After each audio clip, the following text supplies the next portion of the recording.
Olá, pessoal. Esse é mais um episódio do Farol da Baixada, o podcast do Sindicato dos Bancários de Santos e Região.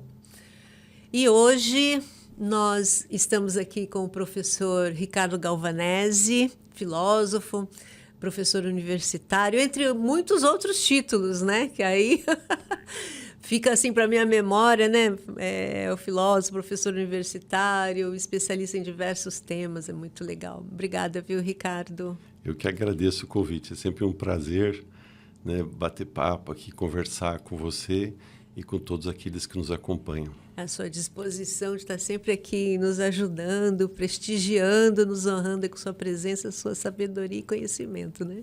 Obrigado. Então, e hoje, pessoal, tem uma semana que nós fomos surpreendidos com o falecimento do Papa Francisco, né? Subitamente, né? Ele esteve muito doente, mas acho que ninguém esperava que fosse assim da noite para o dia. Ele tinha se recuperado, já saído do hospital, enfim. E nada melhor, infelizmente, mas assim a gente recuperar e fazer uma memória do que foi o Papa Francisco para o mundo, não só para a Igreja Católica, mas para o mundo. Então, para conversar sobre isso, é que o Ricardo está aqui e conhece bastante sobre igreja, sobre o Papa, sobre o Vaticano. Então, vamos explorá-lo no bom sentido. Inclusive, para a gente colocar um pouco da perspectiva dos leigos, sobre o que foi o papado do Francisco e quais os desafios da igreja, o que a gente espera aí. Então, fique ligado aí com a gente, já dá o like, tá bom? Bom, Ricardo, iniciando já, como eu falei, a gente esperava, eu acho que torcia, inclusive, para que ele se recuperasse, sabendo que da dificuldade pela idade, né? Quando pega a pneumonia, essa coisa acomete, é bem complicado. Mas, pelo menos para mim, ele estava se recuperando, voltou às atividades, né? Bem vulnerável, mas tinha voltado às atividades. E aí, de repente, na segunda-feira, tinha tido um AVC, seguido de, né? Enfim, tinha-se ido um homem muito especial, pelo menos na minha visão, do meu ponto de vista, né? Como diz, um homem muito especial que fez muita diferença para o mundo, né? E aí eu queria saber de você, assim, o que você pensou sobre o papado, o legado do Papa, como foi esses 13 anos à frente da igreja. Então, eu acho que assim, é um momento de tristeza, por um lado, né? A gente perde hoje uma das principais referências humanistas do mundo, né? Uma das lideranças planetárias, né, que traz uma agenda de combate à fome, de preservação dos recursos naturais, de construção de um mundo mais justo e mais fraterno. Então, eu acho que é um momento de tristeza. Por outro lado, o Papa Francisco, né, ele sempre, a sua vida toda foi dedicada a sinalizar para algo que ultrapassava muito o trabalho dele, né? Que era o sentido da razão de ser do trabalho dele, da própria igreja e de todos aqueles que, com boa vontade, procuram, pode ser assim, né, seguir o caminho de construção de um mundo melhor. Então, eu acho que ele vai fazer muita falta, né? Ele trouxe contribuições importantes para a igreja e é interessante a gente verificar, né, quando ele esteve no Brasil, na Jornada Mundial da Juventude, teve uma frase que marcou muito, né? Ele virou para os jovens, aqueles milhares de jovens do Brasil, do mundo inteiro que estavam naquela jornada, isso quase que, acho que 12 anos atrás, mais ou menos, né, quando ele esteve aqui. E ele falou, sejam revolucionários, né? E o Papa, ele foi revolucionário, né? Claro que dentro dos limites da institucionalidade eclesial, né? Então, a igreja, né, já se comentou, né? Mudanças na igreja são sempre muito lerdas, né? Então, a igreja não é pode ser assim, uma motocicleta que o sujeito dá um cavalo de pau, né? Então, a mudança na igreja, né, é mais parecida com uma grande locomotiva, né, enfim, que você faz, né, vai fazendo curvas, mas de forma muito progressiva, de uma forma muito lenta. Então, qualquer mudança na igreja é muito, muito lenta mesmo. Agora, dentro dos limites do possível, se a gente pensar a igreja no seu aspecto institucional, ele conseguiu avanços significativos, né? Então, ele ajudou a construir aquilo que ele chamava, né, de uma igreja em saída, né? Então, né, uma das díades, né, das contraposições que o Papa sempre usava era essa ideia de uma igreja fechada, uma igreja clericalista, né, em contraposição a uma igreja em saída, ou seja, uma igreja aberta ao mundo, né? Até uma das figuras que ele utilizava, né, que era um hospital, né, de campanha, quer dizer, a igreja, né, não tem que ser uma aula, né? Eu sou professor, né, universitário há 3 décadas e meia, enfim, então a gente já acha que a gente resolve o mundo, né, no âmbito dos conceitos, né, da doutrina correta, né, então da ortodoxia, né? Então, né, o conceito correto, a doutrina correta, a crença correta, né? E o Papa já desde o início diz o seguinte: olha, a Igreja de Jesus não é isso, né? Jesus não foi um grande teólogo, um grande filósofo, né? Jesus foi a encarnação do Verbo Divino que se faz homem para difundir o amor e elevar a humanidade a Deus, né? Então, inaugurar o reino de Deus significa, né, este mergulho de Deus na humanidade, da humanidade em Deus, né? Esse movimento que é o fundamental. Todo o restante, doutrina, crença, princípio, código moral, ritualística, tem que ser pensado a partir desse eixo, né?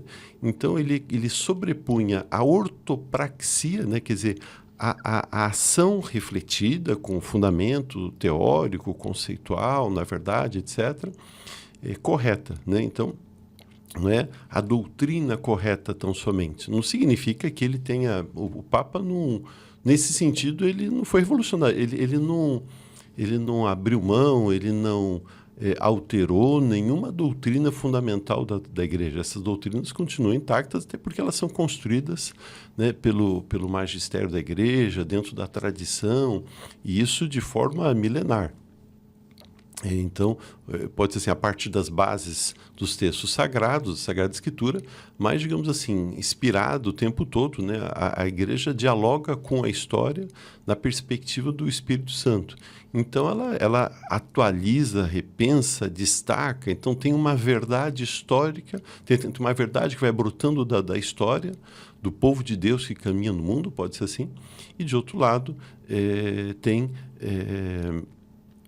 esse fundamento, né, sagrado. Então, o Papa ele não foi um revolucionário no sentido de estabelecer uma nova doutrina, um novo dogma, nada disso. A preocupação dele era a ação concreta, né? Quer dizer, o que representa efetivamente ser a igreja no século XXI. Essa era a grande questão dele, né?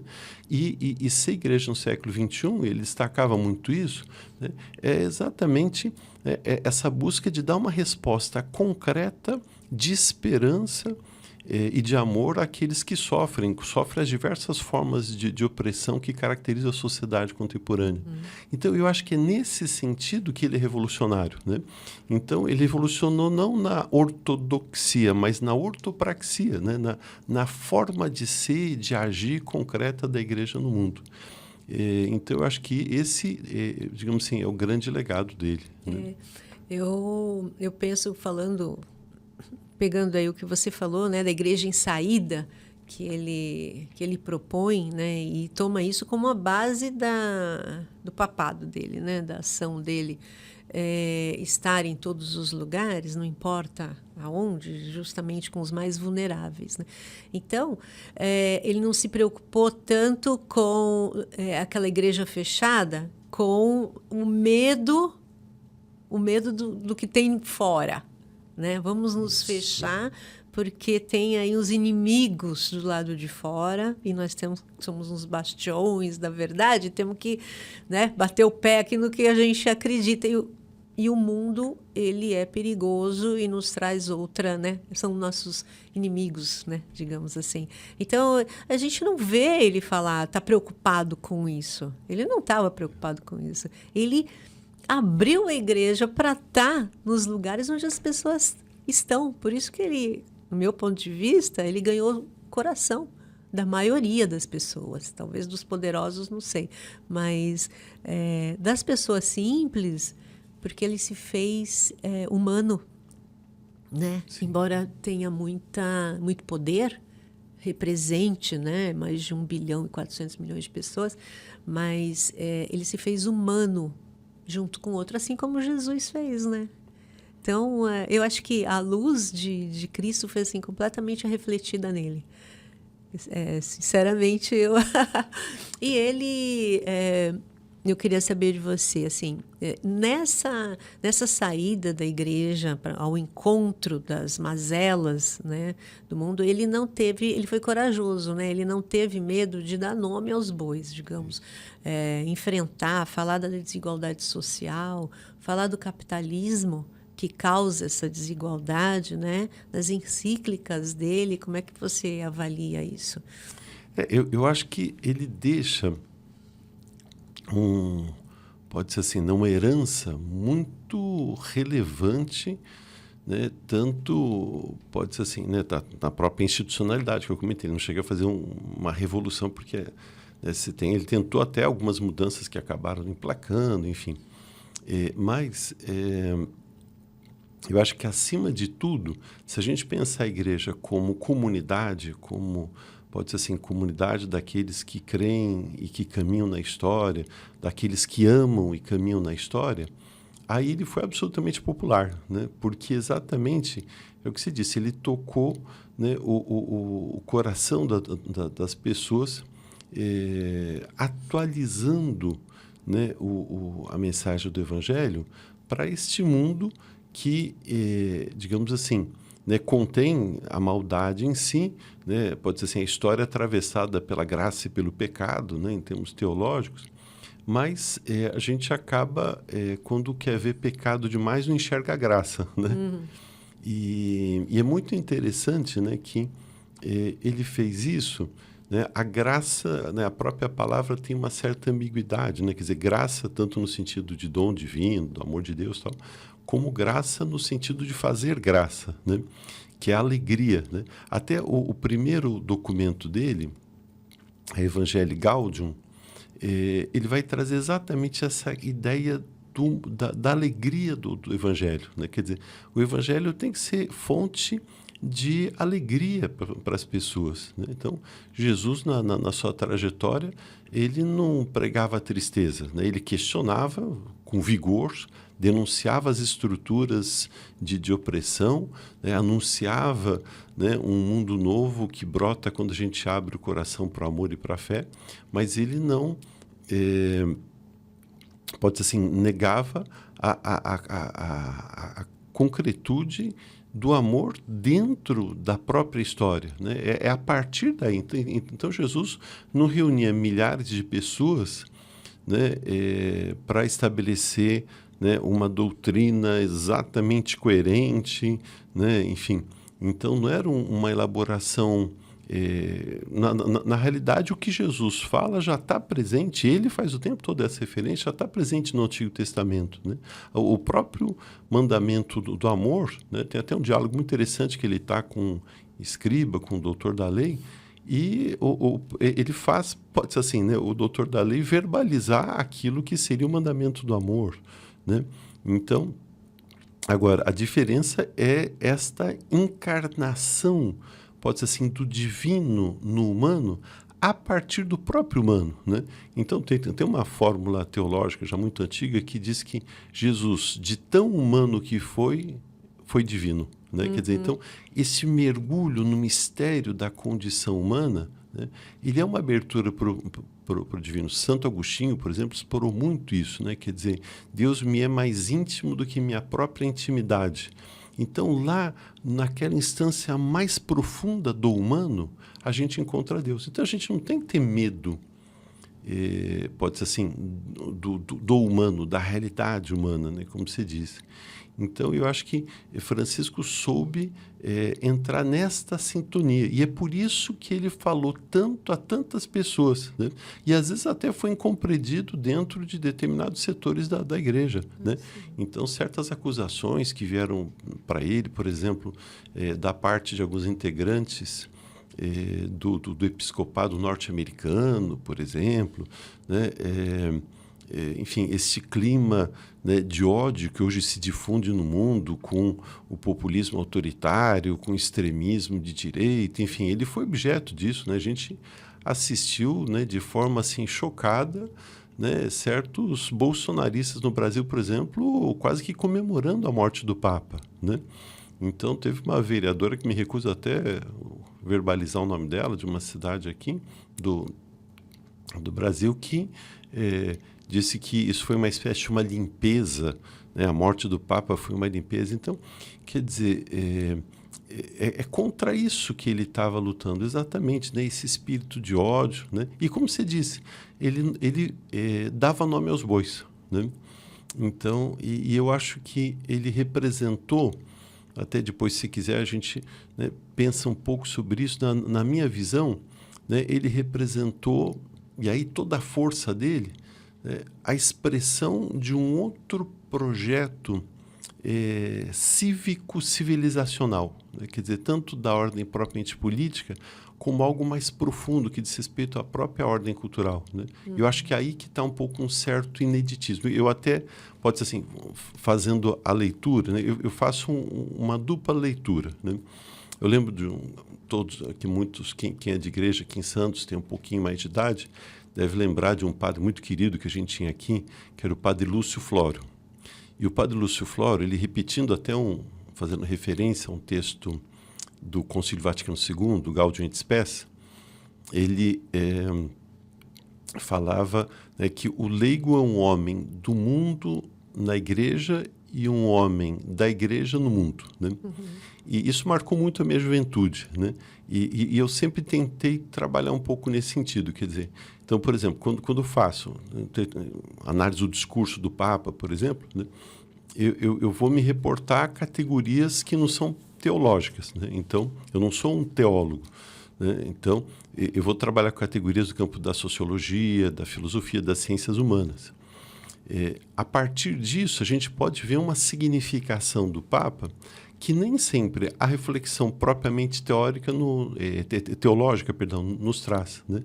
Então, pode ser assim, essa dualidade. A gente tem que olhar o Papa do ponto de vista da fé, né? Então, eu acho que a gente enxerga algumas coisas.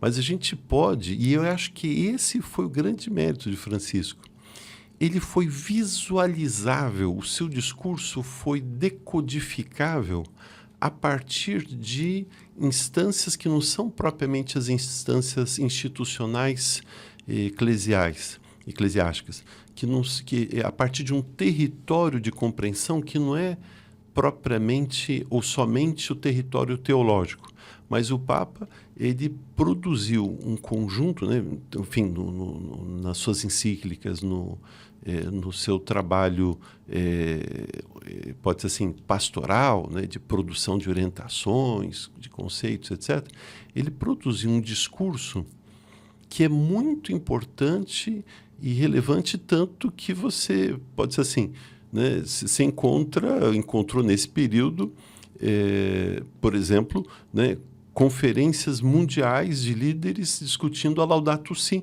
que é um documento papal, né? E acredito que talvez seja a encíclica papal mais discutida nos âmbitos propriamente políticos, né? Talvez nunca um documento propriamente, né, da igreja, né, oriundo pode ser assim, da lavra de um papa, teve tanta repercussão no mundo político.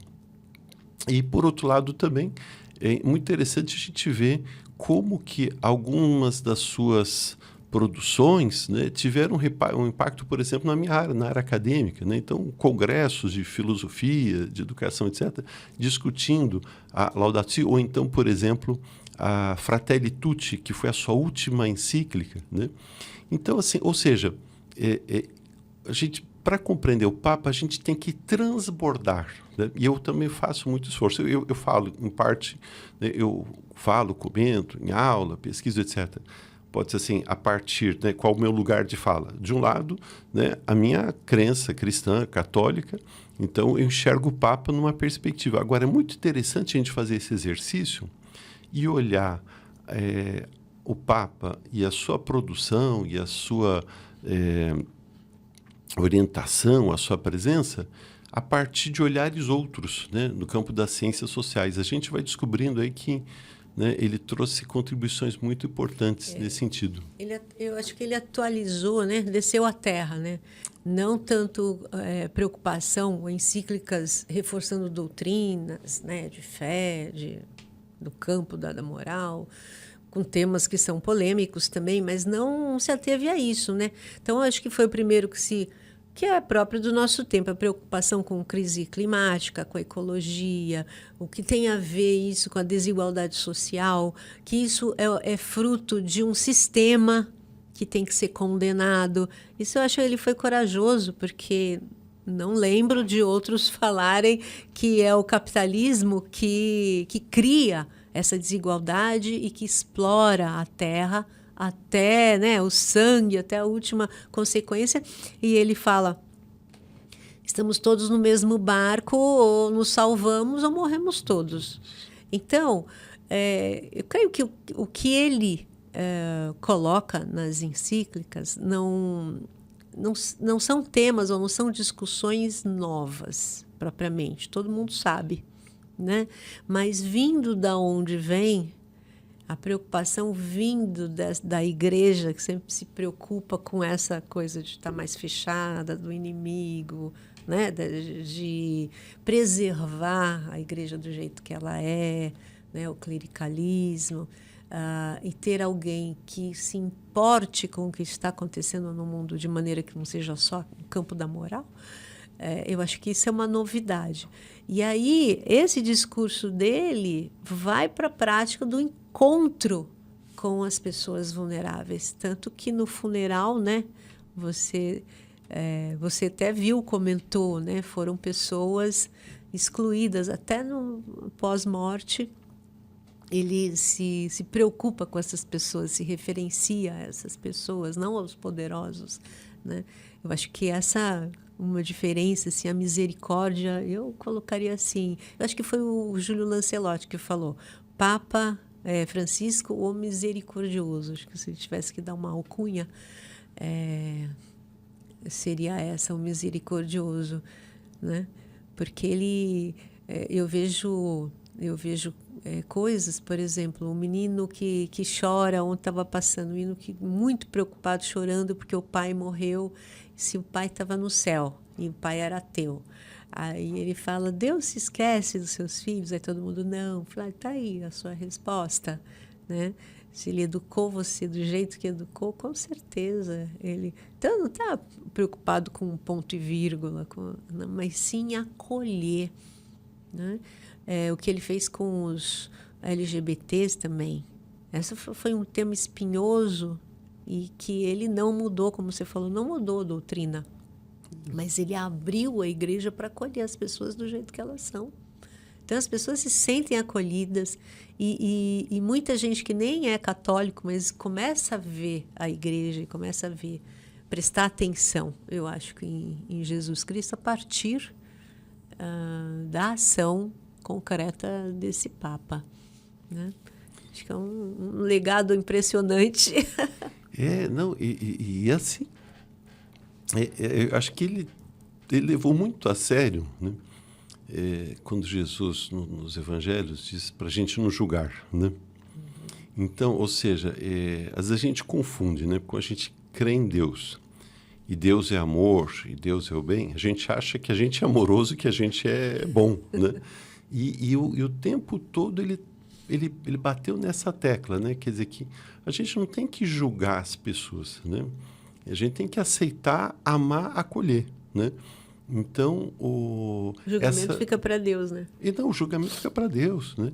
A gente fica com obsessão para tentar achar, né, digamos assim, né, pelo em casca de ovo no pecado alheio, né? Esse cabe no meu clube, esse não cabe. Não cabe, né, na minha turminha ou não, enfim. Então, e ele foi na direção oposta. Até interessante, assim, a última entrevista, deve ter sido a última entrevista, acho que 2 dias antes de ele morrer, no Lava Pés, ele foi ver os presidiários, né? Que ele sempre fazia isso no Lava Pés. E não celebrou por causa da condição já muito precária, mas deu algumas palavras para eles. Tal. E teve uma repórter que conseguiu pegar, ele estava saindo, ele estava sentado no carro, tal, ela conseguiu, ele abriu a janela, ela tinha alguns outros repórteres, e ela... primeiro, assim, né, é interessante como, né, 2 dias antes da sua morte, ele cultivava a virtude do humor, né? Então, a repórter perguntou, como o senhor está? Aí ele falou assim, sentado.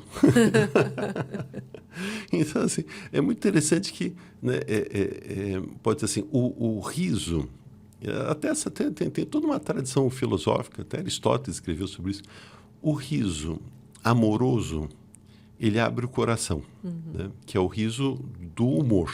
Né? E até o Papa, tem até uma entrevista que ele fala explicitamente sobre isso, né? Como que ele sempre procurou cultivar a virtude do humor.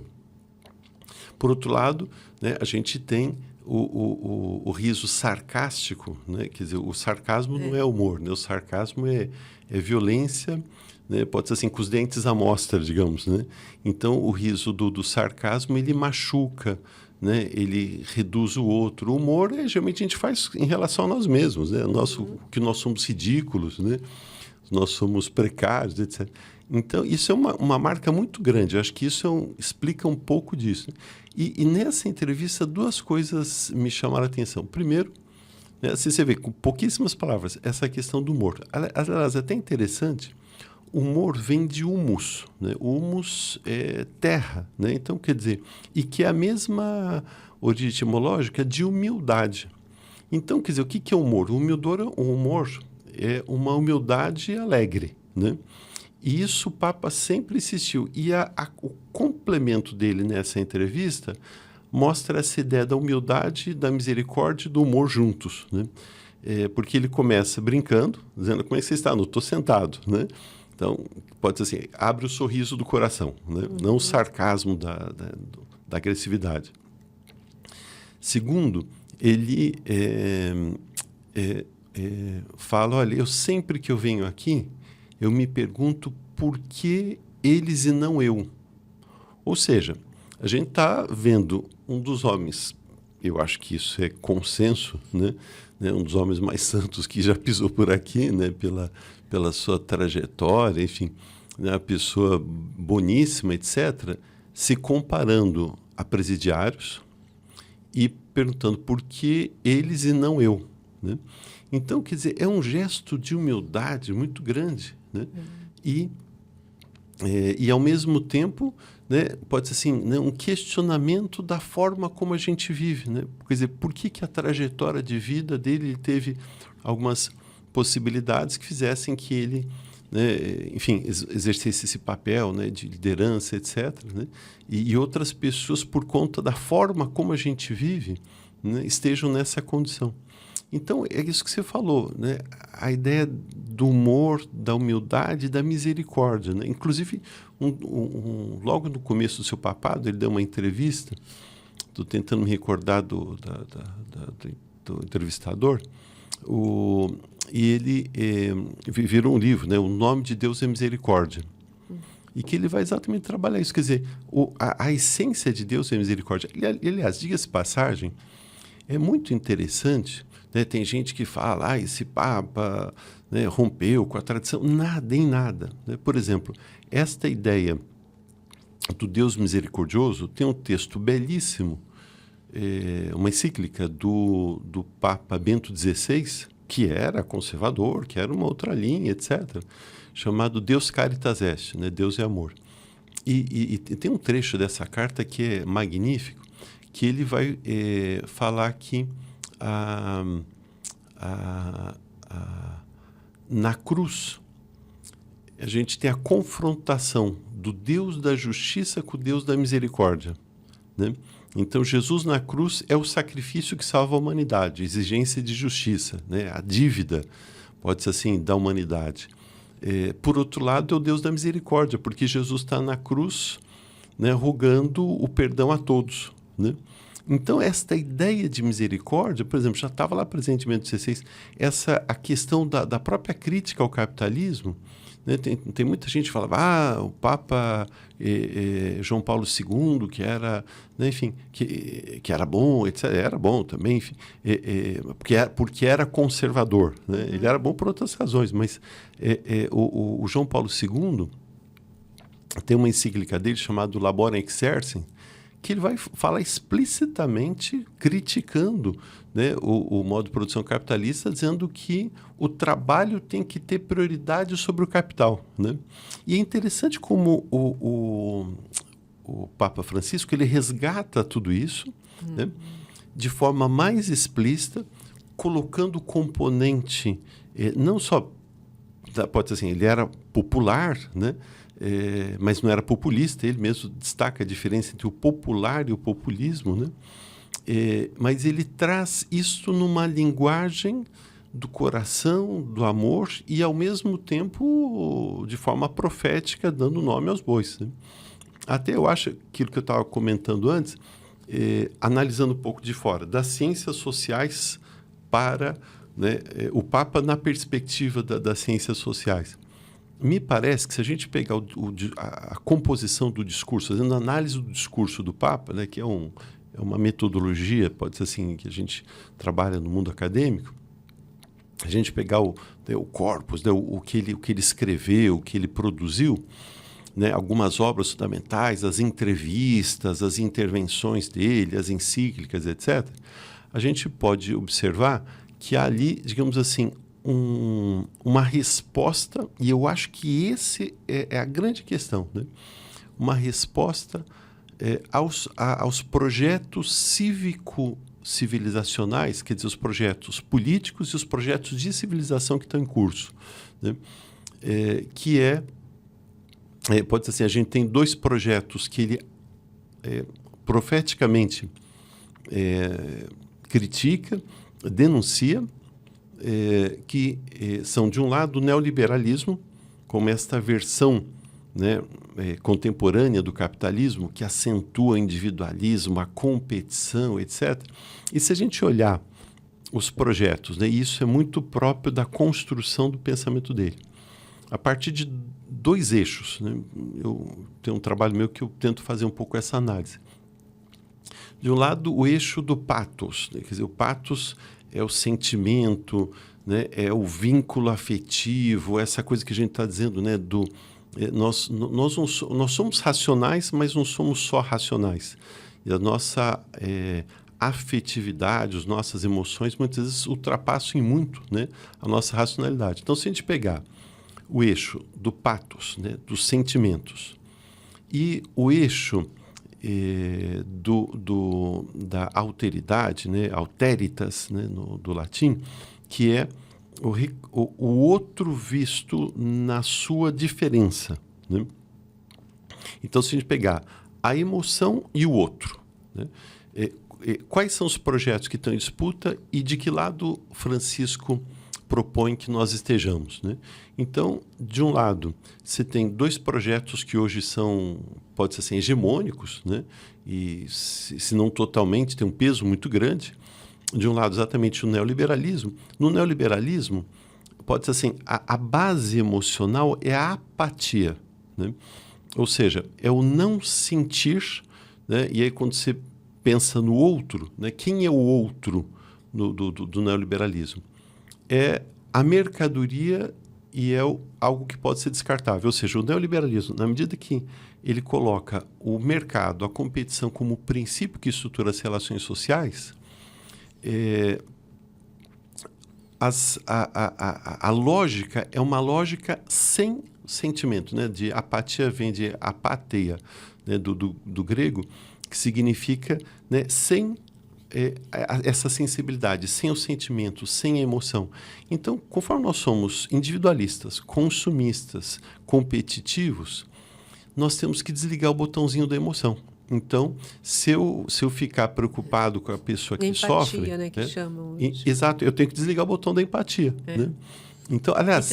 E é utilitarista, né? Porque transforma o outro em se é útil ou não para mim. Né? Isso, o outro é uma coisa útil. Né? Então, a gente reifica, né? Coisifica as pessoas. Característica, então, né? É isso mesmo. Quer dizer, e essa é a lógica do capitalismo. O que é um empregado na lógica empresarial capitalista? É uma coisa, é uma mercadoria. Tanto que se fala em mercado de trabalho. Todos nós nos tornamos em mercadorias trabalho, que pode ser assim, tem o seu valor regulado, né, pelas leis de oferta e procura, ou seja, viramos todos mercadoria. Né? E isto vai penetrando todas as esferas, a esfera da sexualidade, a esfera da religião, a esfera da família, dos afetos, do amor.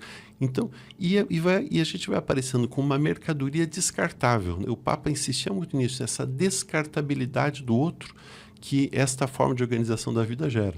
Então, de um lado, o projeto neoliberal, ele pauta-se do ponto de vista afetivo pela apatia. Eu desligo o botão da sensibilidade e transformo o outro numa coisa que pode ser descartável, né, em todas as esferas. Né? Há um segundo projeto que, até por conta da frustração que esse gera, numa espécie, pode ser assim, né, de jogo de cena, né, uma estratégia diversionista para tirar o foco, né, que vai se configurando especialmente no século XXI, que é o neofascismo, né, que é essa ascensão da extrema-direita, do populismo autoritário, e que o Papa denunciou. Né, e denunciou de forma muito especial no cenário europeu. Né? Quer dizer, então, a Europa que se fez explorando outros territórios e outras terras, hoje você tem uma extrema-direita, né? Então você pega Giorgia Meloni na Itália, né? Orbán na Hungria,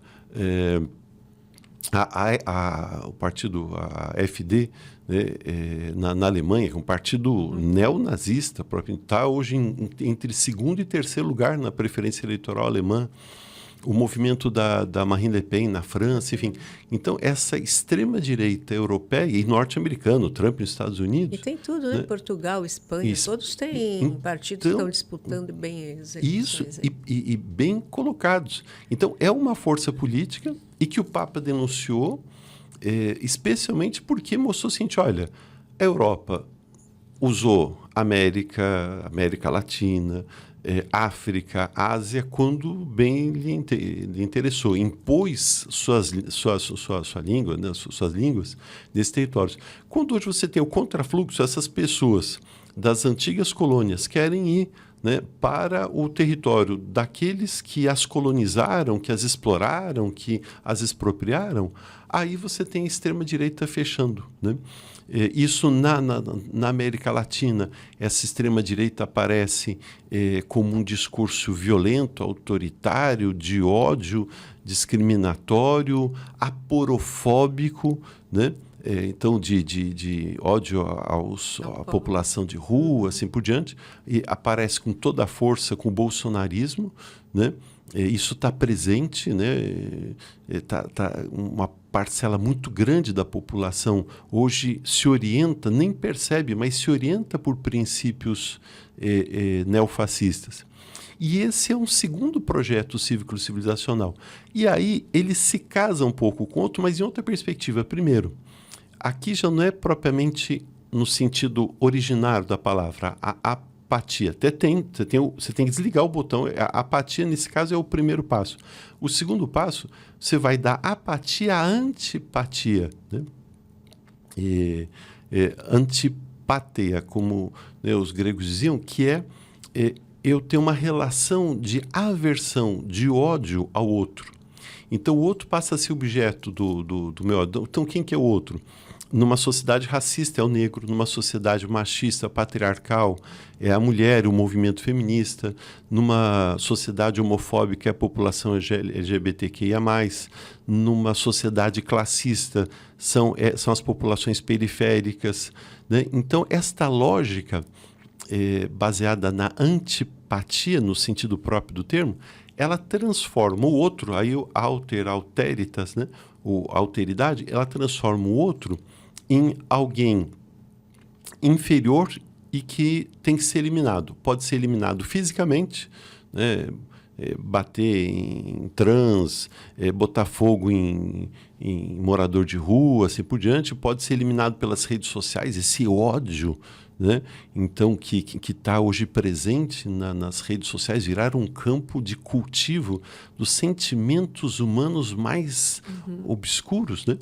Então, ou seja, enquanto que o neoliberalismo traz a apatia e transforma o outro em mercadoria descartável, o neofascismo traz a antipatia pelo ódio, pela visão, né, autoritária, e transforma o outro em inferior e inimigo, né? Veja, o Papa, ele gastou os 13 anos do mandato dele denunciando isso, né? Se a gente pegar a construção do discurso dele, foi a denúncia disso, e o que ele punha, pode ser assim, apresentava em contraposição? Não é da cabeça dele, é o que está presente na própria sociedade. Por isso que a gente falava no começo, esse diálogo com o mundo, né? Que é o projeto democrático, né? Quer dizer, e aí a democracia no sentido largo, no sentido integral, a democracia ecológica, a democracia cultural, a democracia econômica, a democracia que pode ser assim, que transborda da esfera meramente política e passa a organizar os outros setores. Por quê? Porque aí, nesse cenário, a gente tem um outro componente, que é a ideia da empatia, né?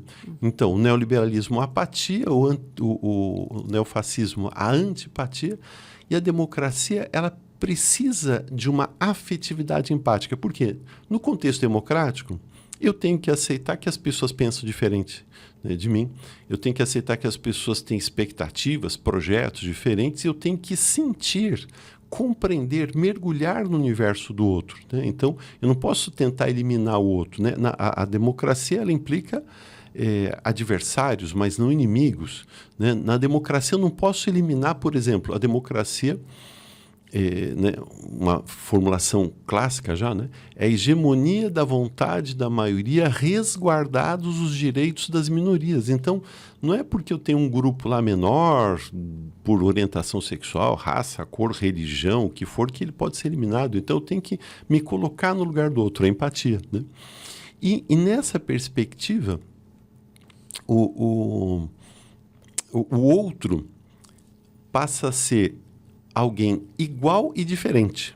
Quer dizer, ele é igual em direitos, então eu não posso, na lógica democrática, eu não posso querer me sobrepor ao outro, né? Eu tenho que entender que ele é igual a mim. Por isso, inclusive, que a gente tem que ter, por exemplo, o mesmo direito de voto, né? E que a gente deveria ter outros direitos iguais, direitos econômicos, sociais, culturais, enfim. E, por outro lado, o outro é igual, mas ao mesmo tempo é diferente, ou seja, ele tem que ter garantida a sua alteridade propriamente dita, ou seja, o seu direito de ser diferente do ponto de vista religioso. Então, não é porque a gente vive num país que tem uma maioria cristã que a gente pode discriminar, por exemplo, quem é adepto do candomblé, ou da umbanda, ou de tradições religiosas de matriz indígena, ou africana, ou asiática, né? Então, não é porque você tem uma maioria que tem uma identidade, orientação heterossexual, que a população, quem é gay, lésbica, trans, etc., pode ser discriminado. Quer dizer, tem que ser reconhecido no seu igual direito de ser diferente, né? Uhum. E a gente vê isso também presente, né? Você pega, por exemplo, você lembrou agora, né? Quando o Papa fala lá da comunidade LGBTQIA+, ele vai fazer claramente isso. Quem é o senhor para julgar? Enfim, as pessoas têm a sua forma de ser e elas têm que ser acolhidas, etc. Então, veja, é uma outra lógica e que isto posso garantir, né? Quer dizer, se a gente observar a construção do discurso pode ser assim, o João 23 foi o grande revolucionário, ele que começa em 62, o Concílio Vaticano II, que atualiza a igreja, faz a igreja conversar com o mundo. Então, pode ser assim, depois de João 23, Papa Paulo VI, João Paulo I, que ficou 33 dias, João Paulo II, Bento XVI, nenhum deles conseguiu, talvez, conversar, dialogar com os processos que estão em curso no mundo, né? Com aquilo que o Hegel, que foi um dos maiores filósofos, né,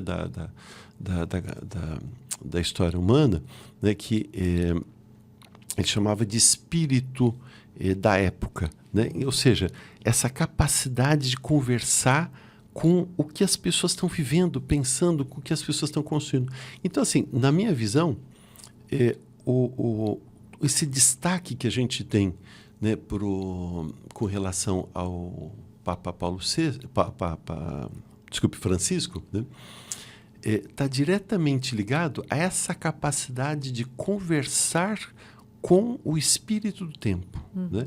E perceber o seguinte, olha, você tem 2 projetos aí que são, né, furados, né? Neoliberalismo, neofascismo, ou queira chamar de populismo autoritário, extremismo de direita, o que for, né? Você tem 2 projetos aí, né, que não são condizentes com a dignidade da pessoa humana e não correspondem à proposta de Jesus. E você tem um outro projeto que a humanidade está construindo, né, a partir de valores que, inclusive, são originariamente cristãos, né, da solidariedade, da compaixão, da misericórdia, né, em última instância, do amor. E esse outro projeto, ele, pode ser assim, corresponde muito mais ao Evangelho, até porque ele nasce também lá atrás, né? A gente pode ser o mundo, a impactação, especialmente no mundo ocidental, do Evangelho, né, da mensagem de Jesus, ficou. Então, né, digamos assim, esse baú está aberto ainda. E aí o que Francisco falou, olha, nesse baú tem muita coisa boa, né, e coisa que corresponde exatamente, né, ao Evangelho. E aí, desculpe por ter me estendido um pouco, mas tem um outro componente que eu acho que daí talvez seja o ineditismo do Papa Francisco, né? Esse projeto, né, da democracia, no sentido mais amplo, democracia ecológica, integral, cósmica, né? Enfim, aliás, Francisco de Assis chamava tudo de irmão, né? Todos e tudo, né? Então, o irmão Sol, o irmão Lua, os animais, irmã Morte, né? Irmã Morte, quer dizer, essa ideia de uma fraternidade que, por sinal, está absolutamente analisada na sua última encíclica, Fratelli Tutti, né? Depois até... Acho que teve uma outra agora, viu, em 24. Ele te amou, uma coisa assim. Ele te não, então, tem os documentos, né, do sínodo, mas encíclica, né, ele produziu 2, né, porque tem aquelas categorizações, né? Então, como encíclica teve a Laudato Si, sobre o meio ambiente, né, nossa casa comum, e esta outra... A Fratelli Tutti. A Fratelli Tutti, que versa sobre a ideia de amizade social. Mas ele foi produzindo, né? A produção... Quer dizer, é muito interessante, porque apesar de ser um Papa que priorizava, né, a ortopraxia, isso não fez dele um Papa quieto, não. Ele produziu muito, né? E muito bem. Então, eu acho que já lá no começo do seu pontificado, ele trouxe uma pérolazinha para esse terceiro projeto, né? Ou seja, a gente só vai conseguir suplantar a apatia neoliberal, a antipatia neofascista. O termo ele não usa neofascismo, ele vai falar de populismo autoritário e outras expressões, extremismo, etc. Mas agora aqui, né, analisando das ciências sociais, analisando o discurso dele, a gente, me parece, pela leitura que eu e outros fazem, então a gente só consegue superar essa apatia neoliberal, a antipatia neofascista, não somente com a empatia democrática, mas para que a empatia democrática funcione, a gente tem que ter a simpatia, né? Então, a simpatia, então, não é à toa que um dos seus primeiros documentos é sobre alegria, né? Evangelii Gaudium, a alegria do Evangelho, né? Então, esta ideia é que a gente só consegue construir o mundo se a gente trouxer uma mensagem de esperança. esperança não é tristeza, né? Então, Jesus não veio dar uma má notícia, né? Eu vos anuncio uma má notícia. É a boa nova, né? Exato, a boa nova. Quer dizer, então, esta ideia, a gente tem que trazer a alegria, né? E essa alegria, a gente não encontra essa alegria na apatia. Quando o outro, se eu não me importo com o outro, o individualismo, em última instância, ele é triste. O individualismo pode ser muito prazeroso, pode ser gostoso, a gente virar para o mundo, dane-se tudo, eu em primeiro lugar. Pode ser muito gostoso, mas isso não é propriamente alegria nem felicidade. A antipatia é... Muito menos. Muito menos. Quer dizer, o ódio... Né? O ódio e a alegria são experiências... Que dá câncer, isso sim. Opostas, exato, né? Adoece, né? Enfim. Então, a gente precariza do ponto de vista físico, emocional, assim por diante. Agora, a empatia, ela é potencializada pela alegria. Quer dizer, a empatia, eu posso fazer um salto empático, compassivo, né, de compaixão, né? Então, de mergulhar no sofrimento do outro, né? Então, o morador de rua, a pessoa de uma outra religião que não é minha que está sendo discriminada, a pessoa de outra identidade sexual que não é minha que está sendo discriminada, o morador da periferia, o negro e assim por diante. Enfim, eu tenho que não só mergulhar em situações que às vezes não são as minhas, né? Até porque a gente nunca tem todos os lugares de fala, né? Pode ser assim. Mas eu preciso fazer isso na perspectiva também da alegria, né? Quer dizer, trazer o profeta, né? Isso já a teologia, né, chama atenção. O profeta não é só o que denuncia, mas é o que anuncia também, né? Anuncia um mundo melhor, anuncia a justiça e assim por diante. Então, eu acho que essa dimensão da simpatia, ela é um elemento fundamental. Acho que o Papa matou a charada. Ele falou assim, olha, vocês querem um mundo melhor, onde as pessoas não sejam mercadoria, onde as pessoas não se matem pelo ódio, etc.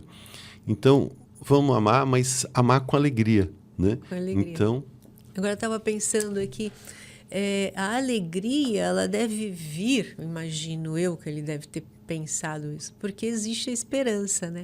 Porque ele chama agora, a gente fala, peregrinos da esperança, que nós estamos. Então, somos chamados a ser peregrinos. Peregrino é uma pessoa que não para, não está acomodado no seu lugar, está sempre para frente, está sempre saindo daquele lugar e buscando outro, né? Não fica acomodado ali, tá tudo bem, agora já deu. Né? E dá esperança, porque leva a esperança, porque tudo isso é esperança de uma boa nova que você traz, de que vá se concretizar, né? Que vá melhorar, que vá alcançar, que vai... A gente tem essa esperança, né? Quer dizer, a esperança é a última que morre, mas eu acho que é isso, né? Se não tiver esperança, não tem como ter alegria. Alegria por quê? Está rindo do quê? Né? Sim, você está rindo isso. do quê? Né? Então, eu acho que ele, assim, é muito profundo, né? Tudo isso que você está falando e colocando tudo isso assim, em ordem, né, de pensamento, a gente percebe quão profundo e quão inspirado esse Papa foi, com muita oração também, né? Ele fala que rezava todo dia. Aí você falando do humor, eu lembrei que ele disse que depois de fazer as orações, ele sempre orava uma oração de São Tomás Moro. Ah, sim. Que é, Senhor, dai-me uma boa digestão. Não, dai-me uma boa digestão. Né? Dai-me uma boa digestão, quer dizer... E ter o que digerir. E dai-me ter o que digerir. Quer dizer, mas eu acho que é isso, né? O peregrino, a alegria, porque a gente tem essa esperança. Então, ele foi um exemplo do nosso tempo. Nós tivemos, eu me sinto assim, privilegiada de ter conhecido um contemporâneo, porque a gente ouve falar, né, daquelas pessoas já foram, tal, o exemplo que deixaram, tal, mas alguém que você viu, né, viu fazer tudo isso, né, ser o que... E o interessante é que, assim, como que muita gente que estava até afastada da igreja, etc., porque não sentia esta alegria fruto da esperança, né? E não sentia um comprometimento, né? Então, pode ser assim, né, a nossa incoerência, né, se eu não estou enganado, acho que foi o Gandhi, né, que falou que ele só não era cristão por causa dos cristãos. Então, porque assim, as nossas incoerências, a gente, né, viver a fé de forma não só incoerente, até porque assim, né, incoerente todos somos, né? São João já fala isso, né? Quem diz que não peca, mente, né? Então, mas a gente sempre acha que a gente peca menos do que os outros, né? Então, essa nossa arrogância, pretensão, né? Uma certa obsessão, né? Como se Jesus viesse trazer um código de moral sexual, né? Então, às vezes, parece que a religião vira um código moral sexual e aí as pessoas ficam naquelas minúcias, enfim, né? E Jesus... né? Pode ser assim, a mensagem dele é muito maior do que códigos morais, é uma questão existencial, né? Então, eu acho que muitas pessoas que até se declaram ateus, agnósticos, etc., isso até eu pude testemunhar, né? Mas eu falo, eu também. né? Falando, olha, Ricardo, eu quando era jovem era da igreja, depois me afastei e tal, mas esse Papa me toca. Quer dizer, então eu acho que ele tocou essas pessoas, né?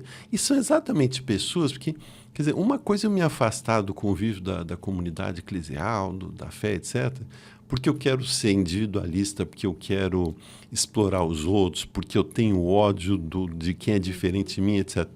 Bom, aí eu posso estar dentro ou fora da igreja, eu já me afastei de Jesus, né?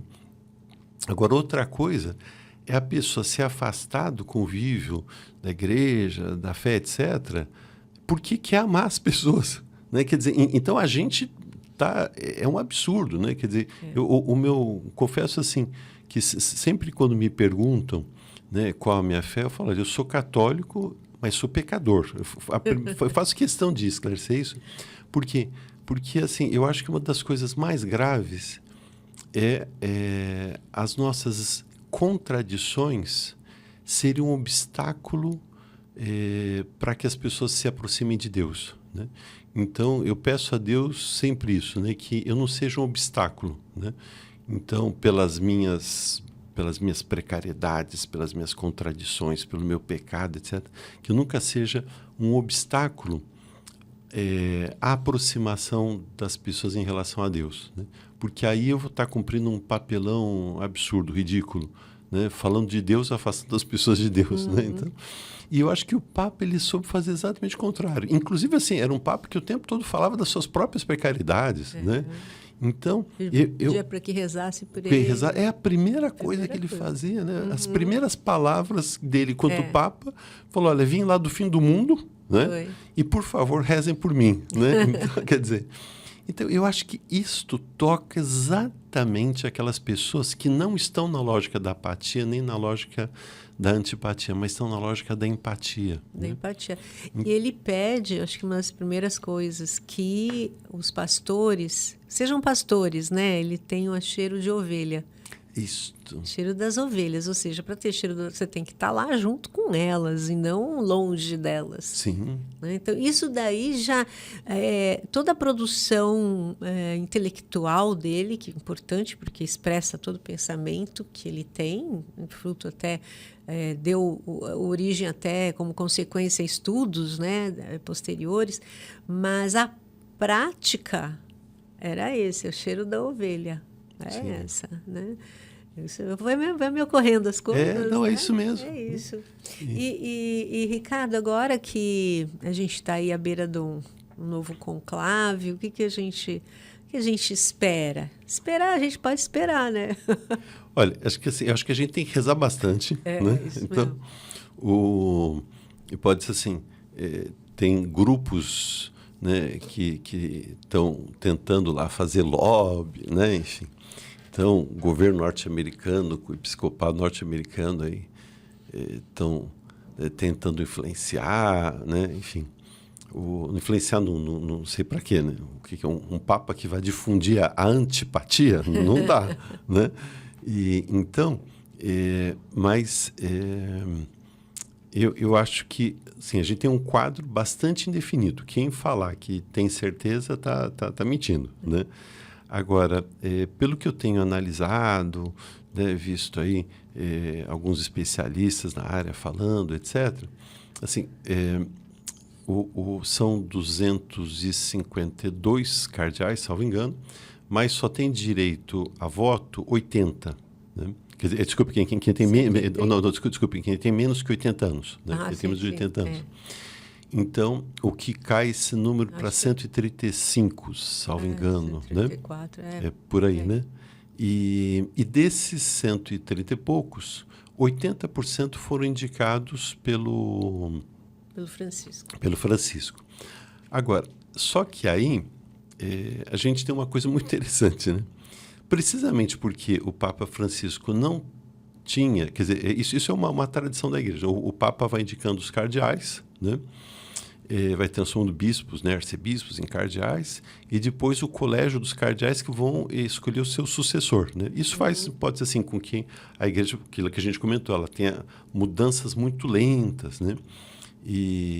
Mas, de vez em quando, o Espírito Santo entra chutando, né? E fala assim, olha, tudo bem, vocês podem fazer o que vocês quiserem, mas a gente vai... Então, às vezes a gente permite que o Espírito Santo haja, outras vezes a gente tenta fechar todas as portas possíveis, enfim. Agora, eu espero que o Espírito Santo ilumine. A gente não tem uma certeza que vai haver continuidade, por quê? Precisamente porque o Papa tem esse espírito empático. Olha lá, somos iguais, mas diferentes. Quando ele foi indicando os cardeais, ele não só indicou cardeais que têm um perfil progressista, né, como o dele, mas indicou cardeais moderados, cardeais conservadores, né? Por exemplo, diferente, por exemplo, do João Paulo II. João Paulo II, que ficou um tempo, né, foram três décadas praticamente, né? Estou me recordando exatamente, mas foi próximo a isso. Até por conta do tempo, o João Paulo II tinha um perfil mais conservador, né? Não era um ultra conservador, como o pessoal tem uns grupos absurdos, os tais de sede vacantistas, não sei se você viu falar. Então, dizendo, não, olha, desde lá do Concílio Vaticano II que a sede da igreja está vaga, né? Daí Pio XII. Exato. Acho que o último Papa isso que eles... Isso, Pio XII. Dali para frente, o João XXIII já foi, né, coisa do demônio, tal, enfim.